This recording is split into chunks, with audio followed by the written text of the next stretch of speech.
going to be Tahj Brooks, running back from Texas Tech with the Red Raiders. Very, very productive. This is kind of an interesting buy sell for us because this is a guy you're going to be able to draft in your rookie drafts in the 3rd round, sometimes even the 4th round.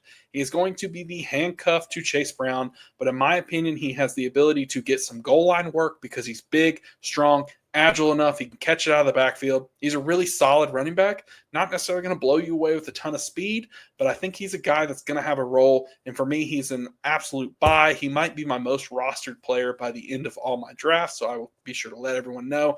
Coach, what's your thoughts on Tahj Brooks? No. I'm passing Taj Brooks back to you there, Matt. You get us started here. You have a lot of known Chase Brown opinions. Let's hear your thoughts on Taj Brooks first. Yeah, I've been known to critique Chase Brown, despite me saying I would pay the 109 earlier for the known production. I think Chase Brown has a role. I've maintained that stance, but I do think that someone is going to eat into the workload, and Tahj Brooks is absolutely the perfect person to do that. Like I mentioned before, he has the size to kind of compete at the goal line.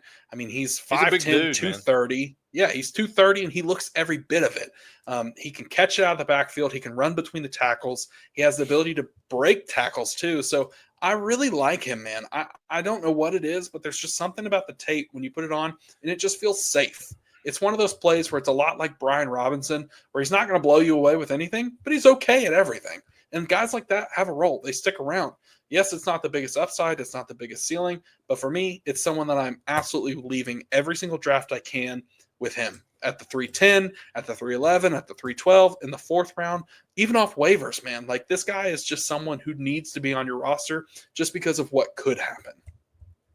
So, oddly enough, I was reading up on Taj Brooks and trying to find something that might sway me one way or the other. And you know, the Bengals have really went out of their way over the last few years to draft running backs that have as little mileage on their legs as possible. Guys that didn't have tons of workload. Well, Taj Brooks is as opposite of that as you can get. Like, he had tons of college carries, tons of college workload, back-to-back 1,500-yard rushing seasons.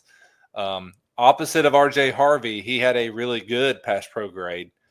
The Bengals do not love Chase Brown's pass pro. Like, we've talked about this a lot on here.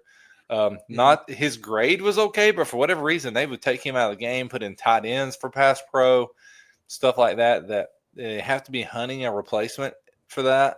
So that alone is going to give Taj Brooks some opportunity to at least have somewhat of an impact. So, yeah, I mean, I like his size. I like his college production. I like everything about him. Now, he's not a burner or anything like that necessarily, but he's a really solid back. He's a guy I'm going to buy, and I'm going to draft late in drafts, 3rd and 4th rounds in all our Dynasty drafts if we can get him. We've been trying to do that. Yeah, and real quick, Tyler, before you go, I think the one thing I would add too is we've already seen what Chase Brown has when he had that full workload in Cincinnati, and a lot of that had to do with some injuries that happened. They made the addition for Khalil Herbert, and it didn't work. So they were trying to find a running mate all season, and it just never happened.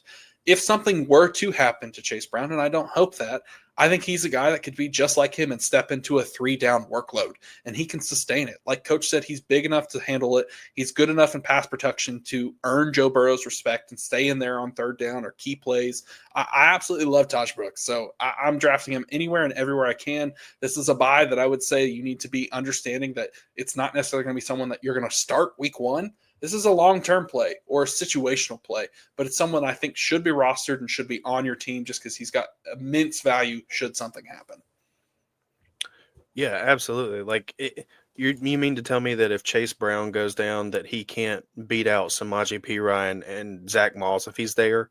I don't believe that at all. I think he's going to step in and be the RB2 on that team, right away. I think that's pretty easy.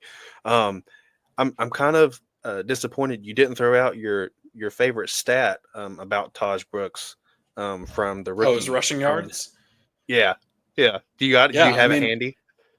I don't have it with me, but I think what it is he's one of only 2 players to rush for over 100 yards in every single game last year. The other one was Ashton Genty. He's the only player to run for, I think it's 90 yards in 22 or 23 straight games. So the guy is really, really, really productive. And I've had the privilege to watch him in person many, many times. So it's a guy that I would be buying just because I think he can sustain the workload. And again, it is a situational play. I'm not saying buy Tahj Brooks to start him. I'm saying buy Tahj Brooks because this is one where the value can improve and accrue something else for your team. It might be someone that I take a lot of my shares and ship him off to the Chase Brown manager should something happen, and I get something big back. Because again, we're talking about a guy you're getting either off waivers in the 4th round or the 3rd round. So you're not necessarily spending a ton of capital, and any improvement on that is something. Yeah, absolutely. I mean, I like the guy a lot. We have a team that we co-manage.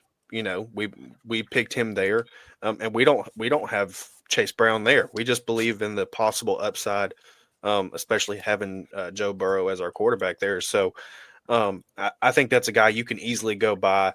Like Matt said, you're getting him in the 3rd round, kind of in the late 3rd round, really, and into the 4th round. So just somebody to, keep an eye on. You can always throw that out there. And if somebody takes him, it's a dart throw at this point. But should something happen that he hits, and his value will spike being on a productive offense like the Bengals.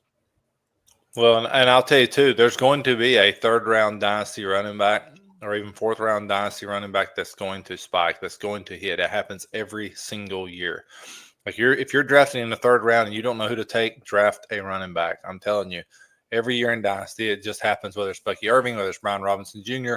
We could talk about these guys over and over and over. Like, draft you a 3rd round running back.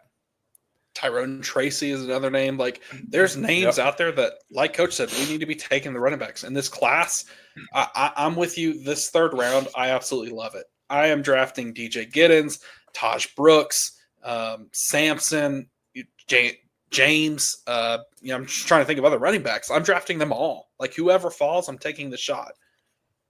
Damian Martinez. Like Woody Marks. These are all guys, like Coach said, Rashard one Smith. of them is going to hit.